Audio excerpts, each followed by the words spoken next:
Welcome to the last episode of the photo department for 2020. I'm not one of those people that thinks that as soon as 2021 arrives that everything's going to be better or different. But symbolically, I'm very happy to say, f*** you 2020. This year was terrible for everyone. I can't take credit for how terrible it was for me. Everyone in my life, everyone that I've met, has been touched by the awful terribleness of this year. And it'll be cathartic to put it behind us, though we still have a long road ahead. But I think we learned a lot this year, and next year's going to be better simply because we as people are going to come together and help each other out more and apply the things that we have learned in order to make our lives a lot better. So cheers to that. I'm drinking the last of the plastic 2 beans coffee that I have that was shipped to me from Germany. Still delicious. Thank you again. I really enjoyed this bag of coffee. It's incredibly good and such a good cause. I'm filming. You'll notice that this is a different locale. I'm filming from my new home in Los Angeles. So I moved into a place in October, and that was kind of like my in-between place just to kind of get me down to Los Angeles and kind of get me acclimated so that I can find my own place. I found my own space. I'm in it right now. I'm loving it. It's really fantastic. It's in a beautiful neighborhood. Every day is a new day. My friend Christine, it's her old place. She actually just moved out and moved into her new spot down the street, right over there, where we will be opening our new studio. So more on that later. I will do a home tour at some point once I get some furniture. Right now it is very, very messy. There's boxes everywhere. You guys don't want to see that crap. I'm just going to turn you. Look at that. You can't really see. Yeah, it's messy. But yeah, this place has a lot of beautiful natural light. I've got windows everywhere. So this is going to be a great place to film more episodes.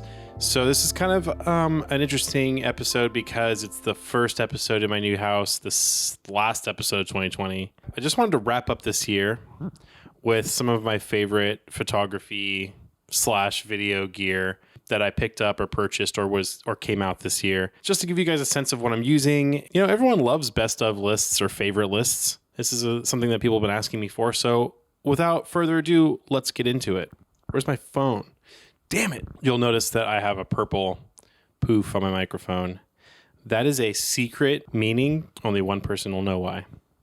Okay, the first thing on my list of favorite things of 2020 is the X-Rite color checker video. This guy, this bad boy right here. This is something that's absolutely essential if you are a creator who does photo or video.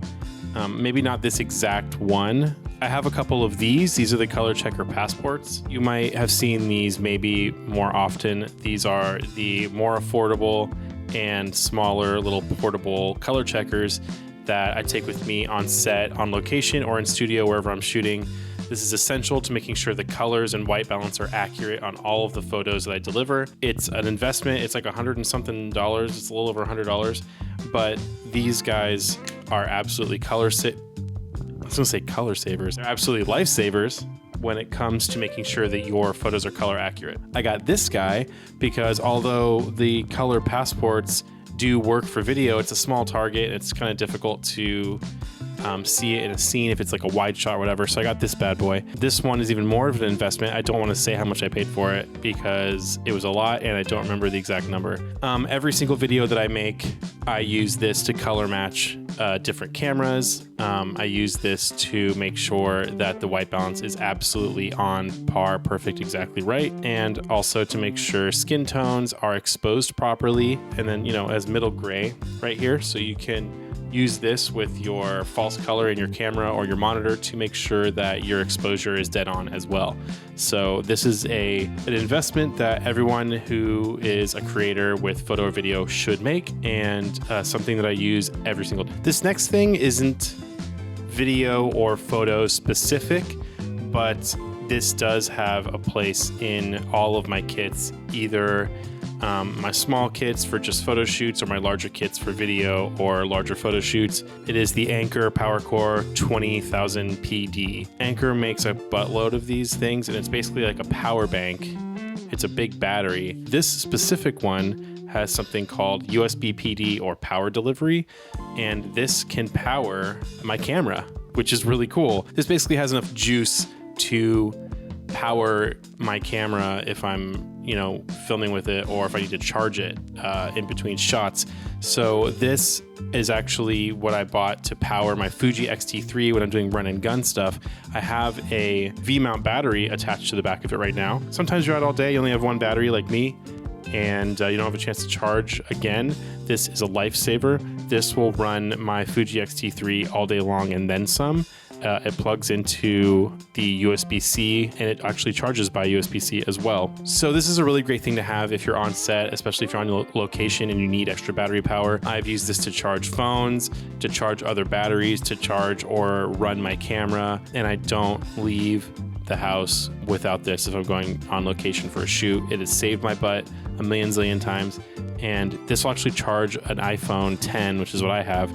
I think it'll charge it like 8 times before needing to be recharged, which is insane. This is another investment. It's only $65. I think I paid $65 for this, and it comes with a wall adapter that's really cool also, that charges phones and everything else really fast. Anker power delivery power banks, I highly recommend them. Really, really good. You should have one in your kit. Everyone should have one of these in their kit. This next one you guys have heard me talk about before because I made a video about ND filters a little while ago, specifically about variable NDs. This next item is the Moment variable NDs that they came out with earlier this year. Like I said in my variable ND video, I already had some variable NDs from Gobi, Joby, Gobby, Gob, Job, however you say that company name, and they worked fine, but they have this problem when you go beyond the extreme of ND it can provide. It'll do this cross pattern and it looks really ugly, and sometimes you don't notice it when you're outside in the sunlight, you're looking at your screen trying to make sure focus is okay, trying to make sure your exposure's on, and then you get back and you look at your footage and you're like, oh my god, it's got that cross polarizer pattern and it looks really bad. You can't fix it in post, and then you get fired from all of your jobs. Well, Moment said, no more. We are going to stop that from happening before it even happens, and it's going to be amazing. And they came out with their series of variable NDs that actually have hard stops. So you can't go below the lowest amount of ND or the highest amount of ND. You can't go into that territory of cross polarization at all because it won't allow you to turn that far, which it's so great. It's so satisfying and great to know that you can't accidentally screw up because Moment has basically made it impossible for you to do so. And that is amazing. The build quality on these is really great. They're super affordable. If you have smaller camera systems like the Fuji X system like I have that have smaller filter rings, it's not a big lens, it's even more affordable because the smaller they are, the less glass it is and the less expensive they are. But even the biggest ones are still really affordable. They're rugged. The glass is optically really nice, and they just work. They just work, and they work really great, and they work better than what I've used before as far as variable NDs go.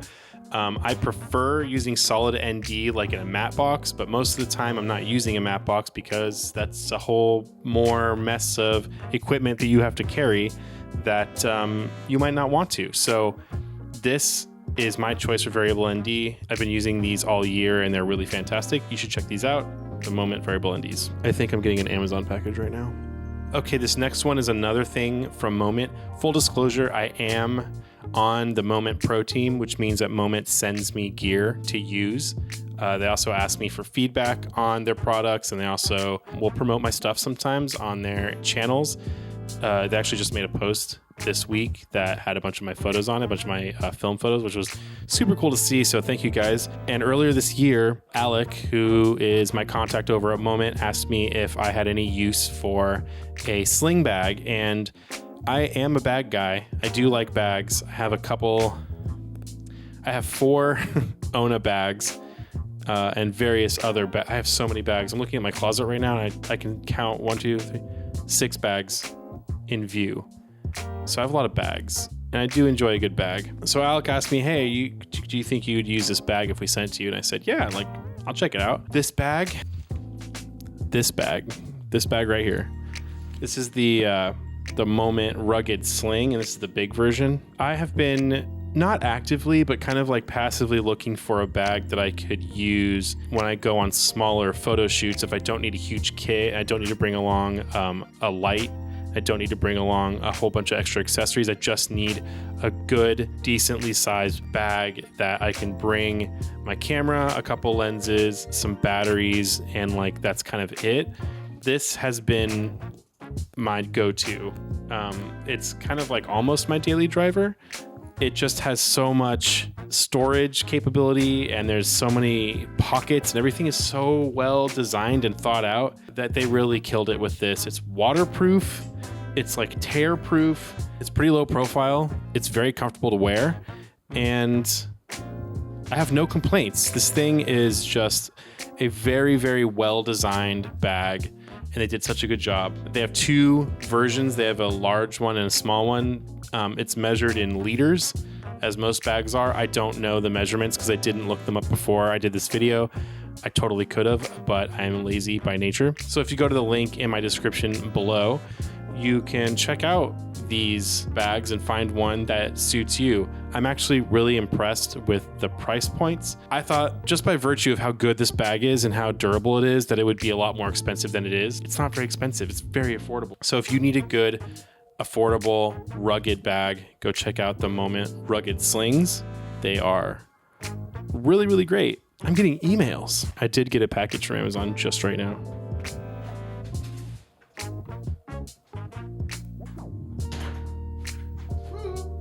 Okay, we're back. Last but not least, this is another bag, but this is probably the piece of gear that I've used the most this year, that I've gotten the most use out of in general, that has been the most helpful, and was something that was kind of an impulse buy that I ended up being very excited and happy that I bought it. And it is the Sleepwalk camera sling. Sleepwalk was started by Alex, Tepe, and Chad, three dudes who love skateboarding and love good design. And they've been making some really good stuff. They have like belts, wallets, guitar straps. They have another bag that's just like a regular fanny pack sling that I also have because I thought it was such a cool thing. When they made that fanny pack and I bought it, I thought it was really great. And I immediately thought, oh, this would be cool if I could put my camera in it with like separators that were padded. And I said, hey, you guys should make this version, but with photographers in mind, that have little padded separators for camera gear. And they said, we know, we're already on it, man. Like, you don't need to tell us because we got this. Like, we're on it. We're on stuff. And I was like, oh my God.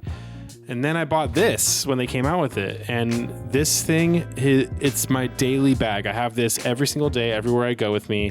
I always carry a camera with me anyway. And this is just a much better way to carry a camera around. It's very small. I just carry it over my shoulder. So I carry it over my shoulder like this, usually with a camera.